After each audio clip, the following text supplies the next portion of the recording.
Salut à tous, alors comme on vous l'avait dit dans la vidéo sur Fall of Death, on voulait faire une petite rétrospective d'un des albums qu'on a écouté ce début d'année.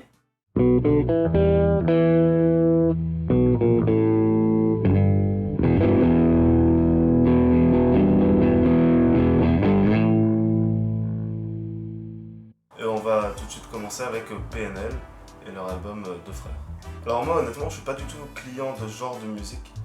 Moi j'écoute plus du rap de Yankee comme les gens aiment bien le dire. Donc Orelsan, Lompal, tout ça, Vald. Mais PNL j'étais surpris en fait en écoutant. Parce que ok, tout le monde vendait les mérites en disant oui c'est incroyable, tu verras, si t'écoutes tu vas tomber amoureux de leur musique. J'y croyais pas trop et finalement ils avaient raison. Leur album est vachement grand, il a un univers incroyable. C'était une bonne surprise et une grande réussite de leur part. Oui, même ceux qui n'aiment pas devraient au moins reconnaître que c'est super bien écrit. C'est un album où il y a beaucoup d'introspection sur eux-mêmes, par rapport à leur succès, par rapport à leur vie. Après moi je reste triste pour les gens qui n'arrivent pas à rentrer dans leur univers et notamment qui comprennent pas les paroles de ODD par exemple, où ils sont bloqués parce qu'ils disent oui ça veut rien dire, je comprends pas. Je leur conseillerais d'essayer de s'ouvrir un peu plus, de lire les paroles, vraiment de comprendre en regardant par exemple sur Genius qui est un bon site qui explique bien les paroles de plein de musiques. Alors ensuite on a Destroy de Seth Gecko, et ça envoie.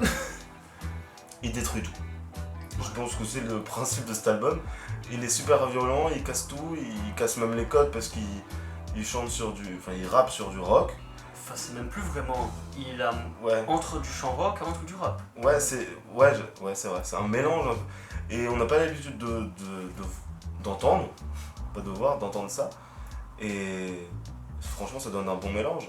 On a l'habitude d'entendre ce genre de choses plus du côté américain, avec je sais pas, les System of a Down qui mélangent un peu les styles, ou même d'autres grands groupes comme ça. Et là, Seth Gecko, c'est le premier que j'entends en France qui essaye de sortir des sentiers battus à ce point-là, en tout cas avec le rock. Et je trouve que ça rend bien. Et on note aussi que chaque titre a vraiment un thème assez différent, et genre au bout de 2 écoutes c'est quasiment possible de se rappeler de tous les titres, parce que ça détruit tout, mais à chaque fois dans un contexte différent. C'est ça. Les punchlines sont vraiment bien trouvés. Du coup maintenant on passe à Scarlord avec son album Infinity. Et puis comme d'hab, ça détruit tout. Alors maintenant on va vous parler d'un copain et de son EP, donc il s'appelle Itopak et le nom de son EP c'est Orenica. J'espère que je ne me trompe pas dans la prononciation. Alors honnêtement c'est un bon EP, même si c'est un copain à nous, voilà, on est honnête, c'est un bon EP, faut l'écouter. Il est disponible sur des plateformes et tout, allez chercher même sur YouTube. Il y a un titre qu'on a en particulier, c'est No Future. Ouais. Ce qui est assez atypique, et ce qui est vachement bien chez Ito, c'est genre son vocabulaire qu'il utilise, genre il a pas des gimmicks, enfin il a des très bonnes gimmicks et c'est pas des trucs qu'on entend ailleurs en fait. Ouais. Et ça même me donne une force, parce qu'il a une identité propre quoi. Ouais. Par exemple, à la place de faire comme tout le monde, de dire pute, salope, tout ça, lui il arrive avec son truc et il balance des salauds comme ça et c'est incroyable. Tu t'attends pas à écouter ça quand t'écoutes un rappeur quoi. Tu te dis pas putain, salaud. Incroyable. En vrai, il est fort. Ensuite, on a Caris, Heure Noire par 3. C'est nul!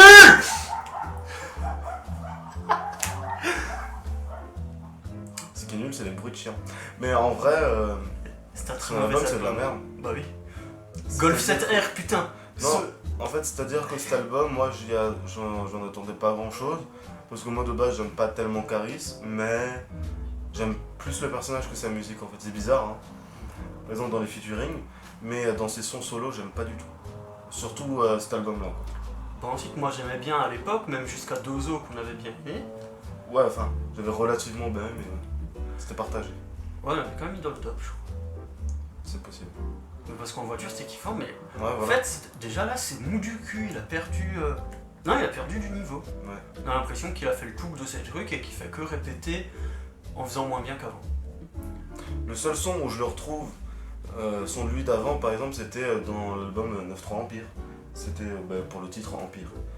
Alors que là, quand je l'ai réécouté avec Al Capote pour Nautilus.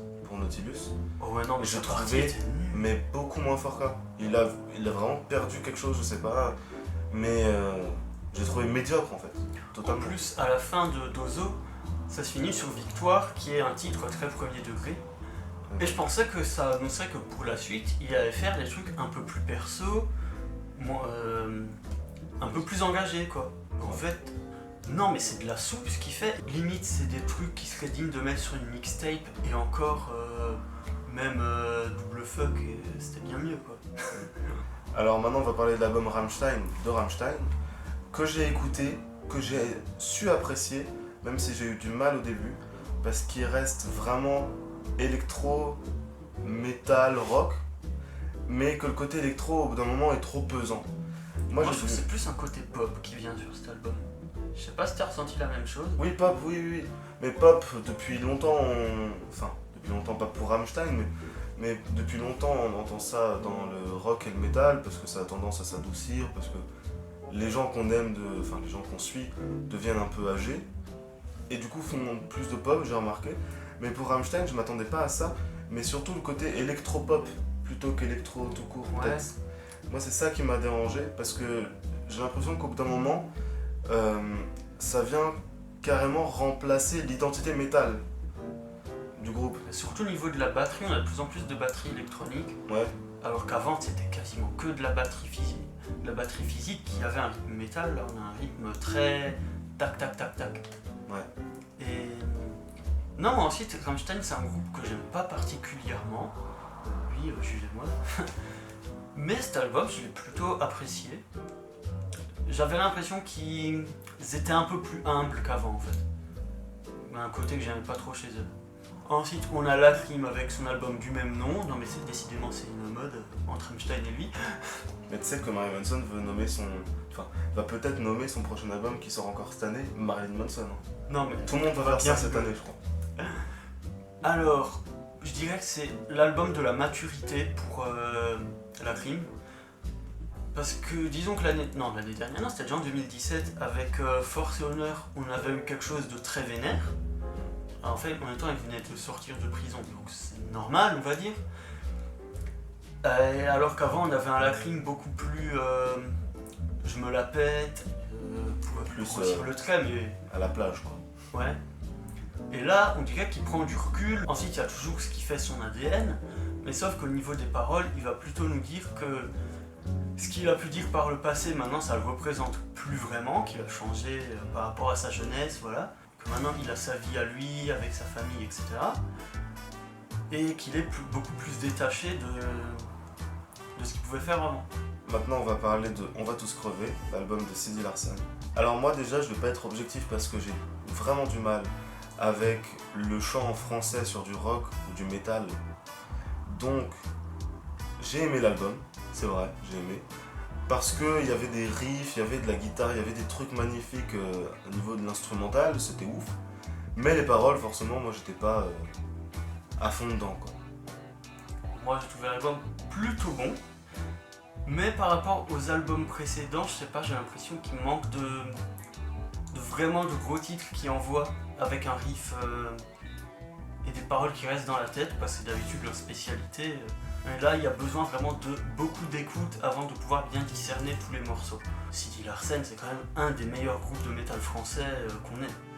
Donc voilà, c'est par rapport à du Sidi Larsen. Et sinon, c'est un excellent album, ne vous inquiétez pas. Ensuite nous vient Nekfeu et son album Les Étoiles Vagabonds. Alors j'ai juste eu un petit problème avec cet album, c'est que j'ai pas écouté ce qu'il a rajouté. En plus j'ai l'impression que ça s'est foutu, en tout cas sur Spotify, que c'est pas juste tout derrière. Je me trompe peut-être, mais j'ai l'impression que c'est entre des trucs et j'avais la flemme de me taper de nouveau 1h45. Mais surtout que ça revient en fait à plus de 2 heures. Ah carrément. Ça revient à 2 heures. Ah je crois que ça faisait 2h1, 1h45 à peu près. 2h2. Ouais. Donc j'ai écouté que la première salve, et de ce que j'ai écouté, j'ai énormément aimé. Alors déjà moi je pense que quand il a rajouté en fait c'était voulu que ce soit entre les pistes pour justement compléter, mieux façonner son album comme un director's cut Ouais, ou un ouais. film comme on avait vu dans la voiture. Moi qui suis pas du tout client de Nekfeu, je sais pas pourquoi. J'arrive pas à apprécier Nekfeu à sa juste valeur apparemment. Mais cet album j'ai quand même trouvé très bon. Parce qu'il est technique, il a des techniques de fou. Moi je trouve que c'est un exemple pour le rap français. Ensuite j'ai l'impression que d'un coup, Nekfeu a eu du vécu, alors que à ses débuts, ça faisait vraiment petit bourge. J'aimais pas du tout, je pouvais pas le supporter. Et là, on dirait que sa vie a méga changé. Je suis totalement d'accord avec ça, mais ce qui est marrant, c'est que j'ai l'impression que dans cet album, il parle, bon, effectivement, de sa maturité, et ça se voit qu'il a pris en maturité, il parle de maintenant et tout, seront sortis vis-à-vis de maintenant. Mais j'ai l'impression qu'il parle aussi beaucoup de quand il était jeune, et du coup de cette période, comme tu dis, où il faisait un peu le petit bourgeois, quoi. Et du coup, c'est marrant, quoi. Parce Oui. qu'il parle quand même de cette période-là avec plus de maturité, et du coup, avec plus de vécu, alors que quand il parlait des mêmes choses différemment, on avait l'impression que il s'était pas passé la même chose, quoi. C'était vraiment pas amené de la même manière. Et maintenant, on va parler de l'album Les Oubliés de Gauvin Serre. Bon, pour une fois, c'est ni du rap ni du métal, c'est de la C'est- vraie chanson française. De la bonne vieille chanson française. Vieille, je dirais pas. Mais non, mais c'est ça qui est fort, c'est que moi j'ai l'impression que c'est un peu ce qu'on aurait pu faire à l'époque, mais Niveau sonorité, ouais. ouais, niveau sonorité. Et maintenant, C'est très Renault. c'est en un même temps. mec, ouais voilà, mais Il exactement. s'inspire énormément de Renault. C'est Même, Ça va. je crois, il est même pas produit par Renault, mais genre un petit peu adoubé, Ok. il me semble. Bah, je savais pas, mais c'est vrai que maintenant que j'y pense, ça s'entend. Alors Gauvin Serre, on l'a découvert avec les Victoires de la musique 2018 pour le clip de l'année qui était réalisé, Ah, il était réalisé par Jean-Pierre Jeunesse, ça surtout qui nous avait. voilà, qui nous avait intrigué. Du coup, on a regardé le clip, on le trouve incroyable. Du coup, on s'est dit bon, ok, lui il est bon. Et ensuite, on voit qu'il sort un prochain album. Donc on l'écoute au moment de sa sortie. Et finalement, moi je tombais sur le cul.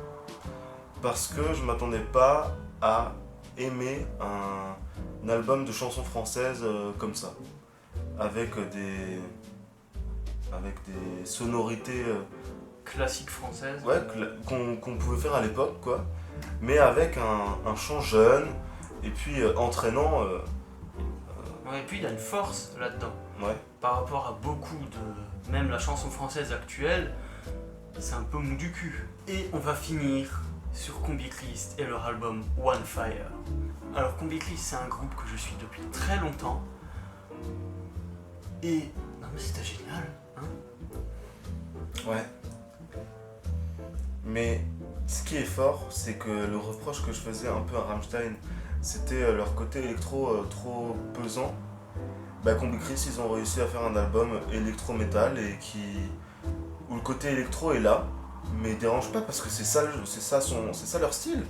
L'album est fort parce qu'ils réussissent à l'imposer. Contrairement à Rammstein où l'électro est plus là pour accompagner. Ouais. Et sinon, au niveau des textes, ils arrivent quand même à nous faire danser sur. Enfin, danser. On s'entend. Faire bien pogoter, alors qu'il y a des textes, des fois, derrière qui sont vachement intéressants à écouter. Même s'ils ont l'air plutôt simples de base, il y a des belles métaphores et tout à analyser en fait. Du coup, c'est vraiment un truc à deux niveaux de lecture. Enfin, il y a un niveau de lecture dans la fosse, genre au Hellfest, c'était génial. Et un niveau de lecture posé chez soi, en faisant bien gaffe aux paroles. Et vivement le prochain. Ok, donc on va se laisser là pour ce débrief mi-2019. On va essayer de reprendre plus activement les albums, les reviews Le d'albums. prochain qu'on doit faire, c'est Lorenzo. Même si, en fait, il sort juste quand je suis en déménagement. Ouais, On aura peut-être une petite semaine de retard pour Lolo, mais... une semaine, peut-être plus. On verra. On va essayer de le faire. Et puis ensuite, on reprendra avec d'autres albums. Et puis en fin d'année, on essaiera de faire la review 2019. Évidemment. N'hésitez pas à vous abonner, liker, toute la merde. Ciao. Niquez-vous. Oh, imagine, tu l'as fini là-dessus.